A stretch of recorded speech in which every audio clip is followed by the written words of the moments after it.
What? You're such a freak! Shoya never hangs out with anyone.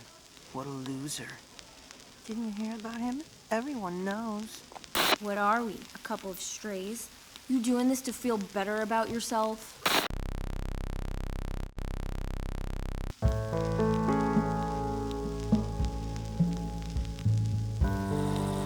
Shame and guilt, two things that every one of us will try desperately to avoid in our lives. The gut-wrenching feelings that narrow your vision, tighten your chest, and sink your entire being into the dark recesses of intense rumination. Overtaken by one thought, I screwed up. But there's only one healthy response. Now what? How do I fix it? Guilt and shame are not things we like to feel, but they are, like any negative emotion, a refined tool of the human being to survive.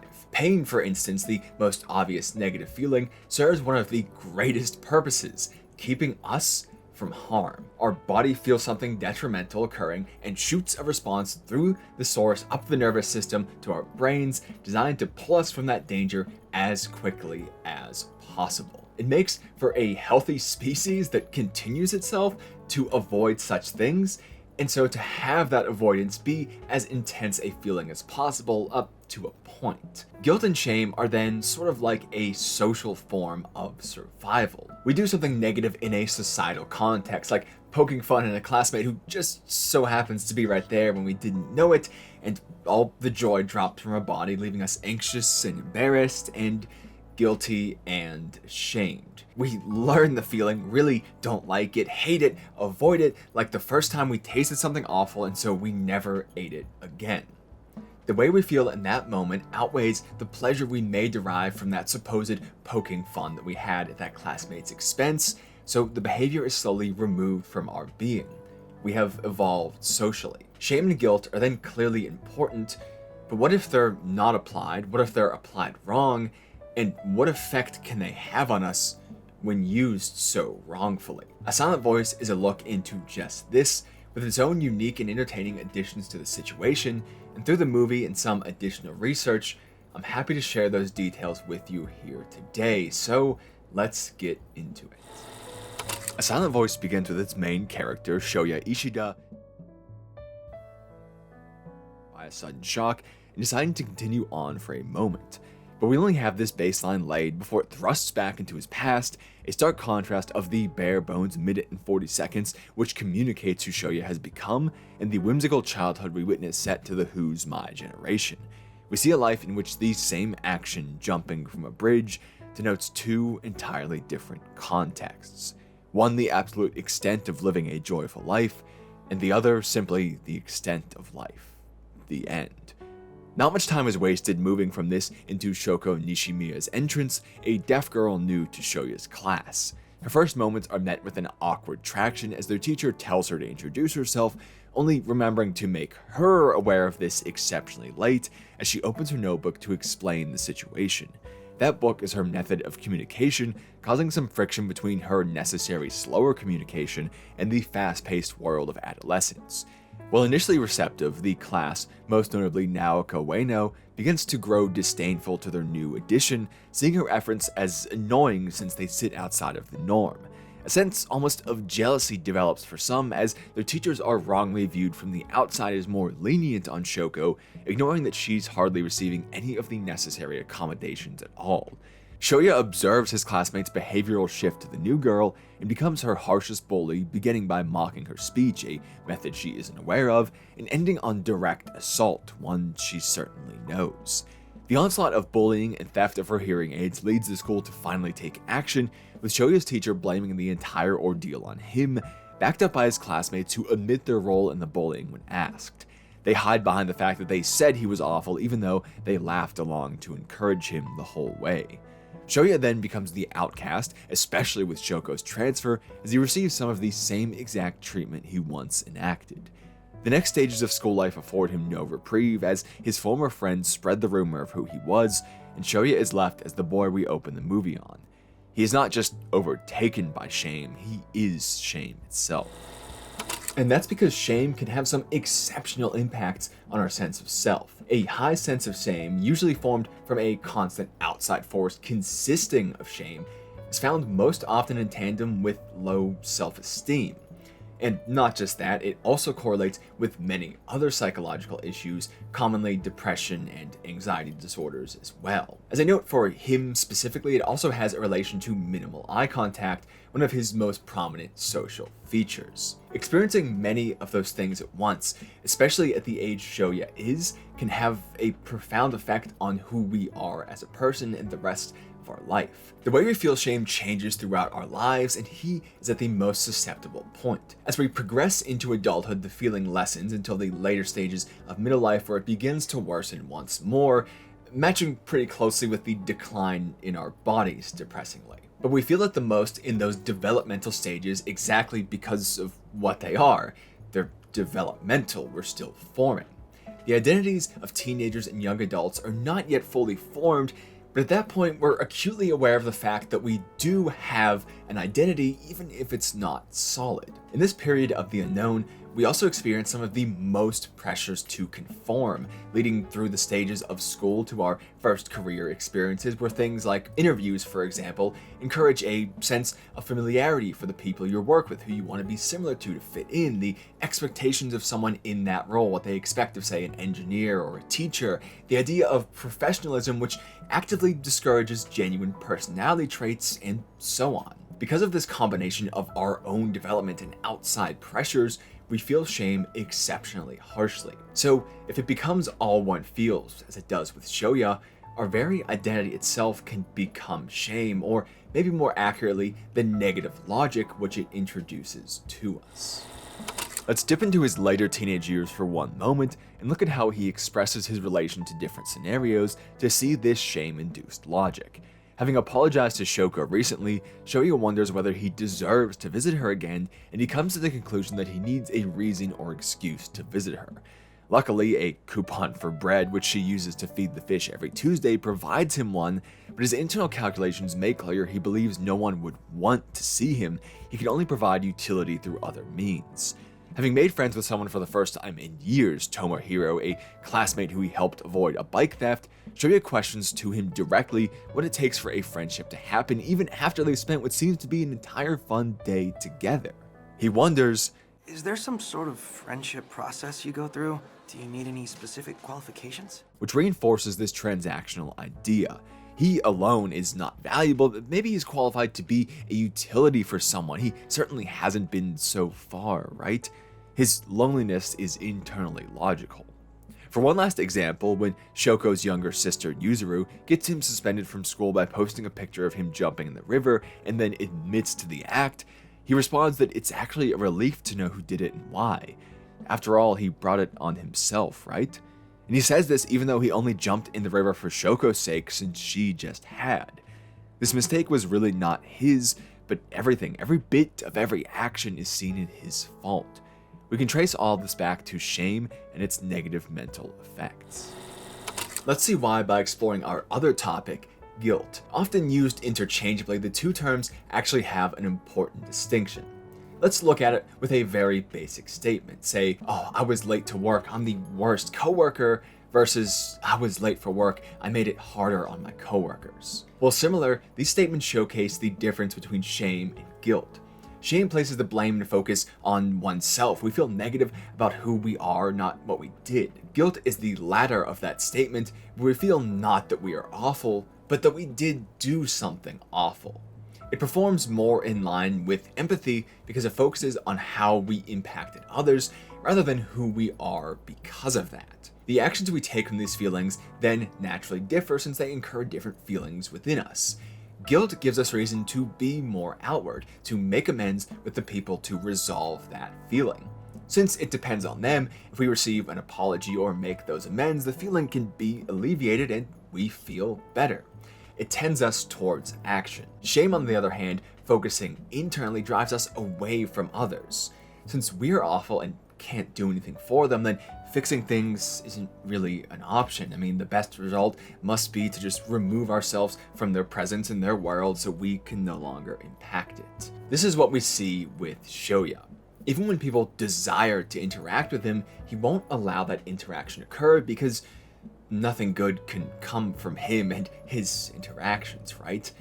Everything bad that happens is a reflection of himself and his involvement. It's better if he's not there. Where things really get muddied, though, is that we can feel both of these things at once. Shoya also feels guilt, or else apologizing to Shoko wouldn't be something he ever even considered. But he found that notebook they stole from her many years ago and kept it because he intended to return it, because he felt guilt about it. Well, in a much lesser proportion, he did feel shame and guilt in its drive to be better as well. Now, these two principles rely on the same conditions, most prominently social norms, which the individual must value to some extent. If they placed no value in them, then breaking those norms would mean nothing. At first, others must also be around to witness the transgression, but must not always be, as once experienced, we can imagine the judgment of others influencing our actions through shame even when alone. Now, what's most interesting about the reliance on social norms is that it explains both why Shoya feels shame and why for so long he didn't when bullying Shoko. That's because there were little or no social norms established for Shoko since she rested outside of the norm. They never interacted with a deaf person before, and so left to their own devices by a teacher in school who seemed to have little care in creating a safe environment, developed those norms on their own in unhealthy ways. Now, normally, these would be enforced personally as well. If someone insults you and you overhear it, you make them aware of that fact. They feel shame or guilt and are less likely to do it again. But because Shoko can't hear, this option is gone. They insult her directly and she's unaware of it, and even then couldn't communicate a correction to it effectively. If they refuse to read the book, that's it. So the students are able to drift their opinion from excitement and somewhat acceptance as they initially talk to her, even if somewhat rudely, to outright disdain because there is no social and negative consequence for such disdain. This then becomes the norm. Everything about the situation tells them you don't need to be polite to the deaf, they're simply an easy target. This social norm, developed by the initial offenders, is then passed through the social web to those who observe first and act second.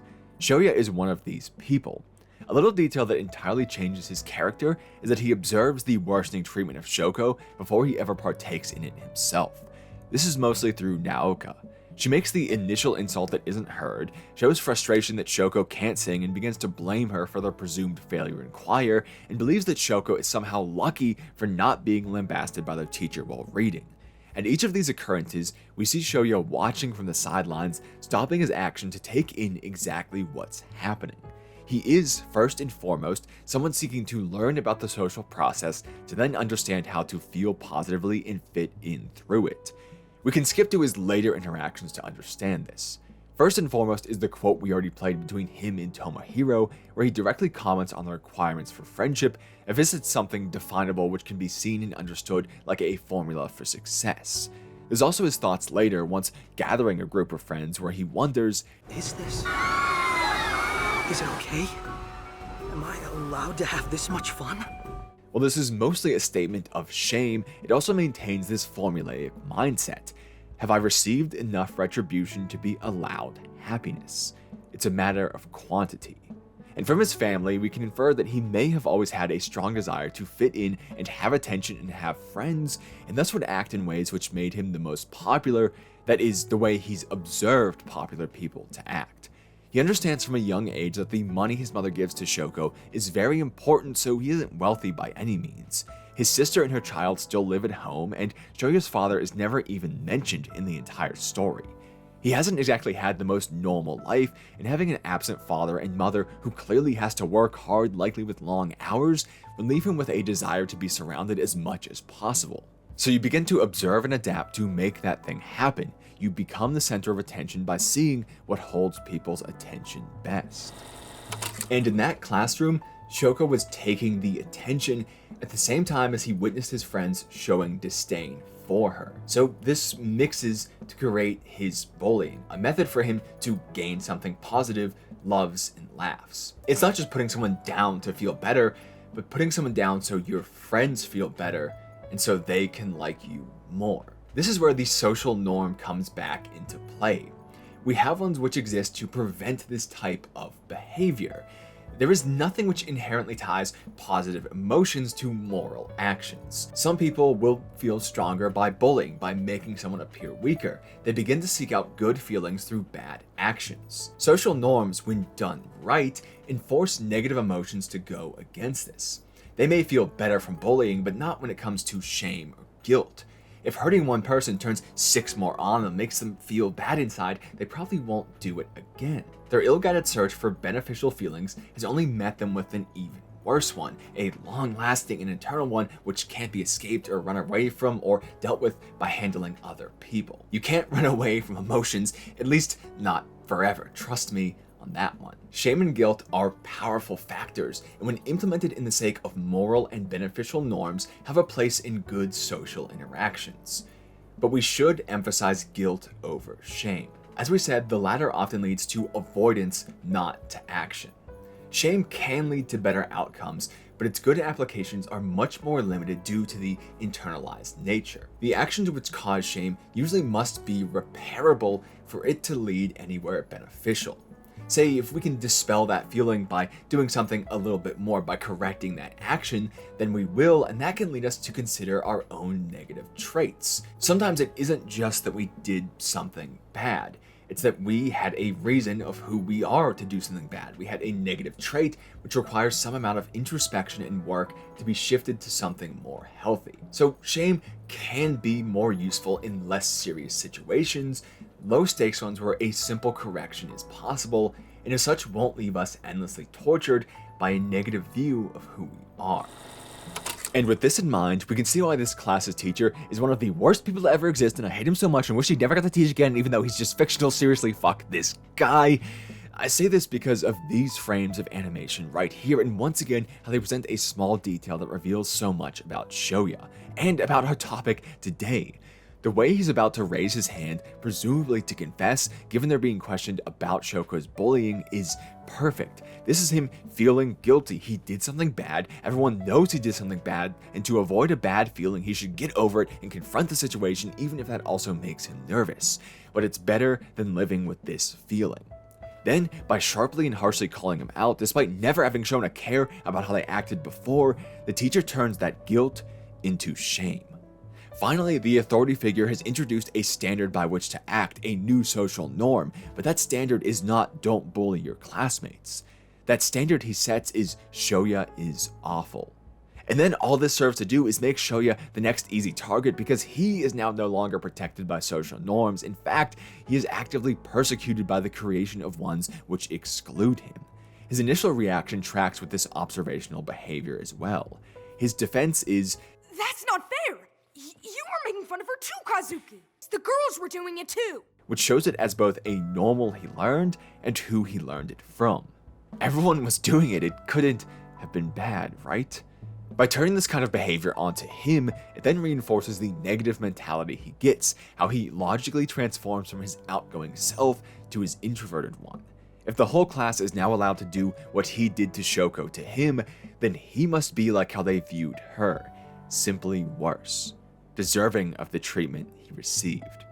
The norm only excludes a few people, so the larger side must be correct, no? Certain people are worse and are treated as such. It's only normal from everything he's seen. So he accepts his treatment, he embraces it, and becomes who he is. After that initial stage which relies on the idea of majority rule, he gives in to majority rule, so we never see him fighting back again. Shame, having not been applied for so long, then applied incorrectly and having all these negative effects, leads him to want to. Now, before this last section, keep in mind I'm not a psychological professional. I'm just a human who likes to research such things and has some experience in this category. So what we're about to cover is not exact advice, but rather an example kind of in the same way that narratives are. It's about taking the lesson of the action, not doing the actions exactly. But what could have been done differently in this classroom? After all, humans are very complex. The drive of nature is positive feeling, pleasure. I firmly believe in the good of humankind, but as a realist, I also assume we must tend towards further goodness by reinforcing positive actions with pleasurable outcomes, and to a lesser extent, and only where necessary, negative ones with undesirable reactions. We can't trust everyone to be good and moral and upstanding if we actively create a situation where performing terrible deeds leads to better feelings and desirable results. So guilt, and as always to a lesser extent, shame, are things which we use and will continue to use and feel. They are beneficial for society. So the first thing that could have been done better is if their teacher understood this concept, or if he already did, cared to use it correctly. Psychology is kind of really important, people. There's a reason why a lot of people spend a lot of time on this. Shoya needed to feel a bleak reaction to his actions. He needed to be temporarily rejected in some way to counter the good feelings he garnered from his bullying. Their educator should have allowed him proper time to understand and act on his own guilt, which he was about to, and if not, then brought about the issue in a more kind way. Instead of yelling and pounding his fist at a single student to make the process simple and move on, he could have stated the ill effects of bullying, educated them on it like an educator, asked if they would like to feel that way, and then mentioned he knew the students who were participating in it before speaking to them alone about the issue, having them understand and make a genuine apology to Shoko. Something like this would take those negative feelings, make sure they felt them to a degree, understood why they occurred, how they were making them occur in other people, and then present them with a socially beneficial way to feel better without long-lasting negative effects which merely avoided the true root causes. We see this directly later as the guilt which Shoya felt, not the shame, led to so many good outcomes. New and lasting friendships for both him and Shoko, which in turn better the lives of the people they befriended, which in turn will do the same for more people down the line, going on, because that's how humans are. We feel bad for things for a reason, and that reason is to seek out better ones. Guilt and somewhat shame make us feel bad, but they are not bad things. A world without them wouldn't be nearly as kind as ours, and even ours has a hell of a lot of work to do on that point. Desiring to rid oneself of a sad feeling when coupled with the involvement of others reinforces the actions we should take socially, both for them and for us. It tends us towards a group positivity to social cohesion, and in that way, social survival, and survival generally. We evolved to be together, and guilt is just one of the ways we did. So don't love guilt, it sucks, but embrace it. Use it as a tool in the same way I used my keyboard and mouse to write these words, to accomplish something better through it. After all, that's what it's there for. And that's kind of why I make these videos as well, especially these ones with a little bit of research and different topics like these, because these are important things I think we should know, and being even just vaguely aware of them can really help our interactions and lives go better and put things into perspective and just kind of make us better as people. I mean, that's a lot of why I'm doing this, is to do that for myself, and seeing that it can do that for other people as well just makes it even better and grows a community, and a lot of other sappy things that I'm rambling about because I'm well off script at this point, even though it sounded like it for a moment. But yeah, Sound Voice is really good. This will probably be the second video I've posted on it. If you want to see even more, let me know. There might be a couple more videos I can get out of it, but I don't want to overdo it if it's not something you like. But I don't think there's anything more really to say for that, so I'll just leave some important links in the pinned comment. Twitter, I guess, still maybe Hive soon. We'll see how that goes. Discord, which is more important and isn't about to fail and die, so definitely more important on that one, where we're having some community discussions and things. And most importantly, Patreon, where these lovely people support me right now, and we're currently trying to work out what some additional benefits will be besides just names above me. But big thanks to everyone, as always, for watching and supporting me, and I'll say thank you for watching, and I hope I'll see you again soon.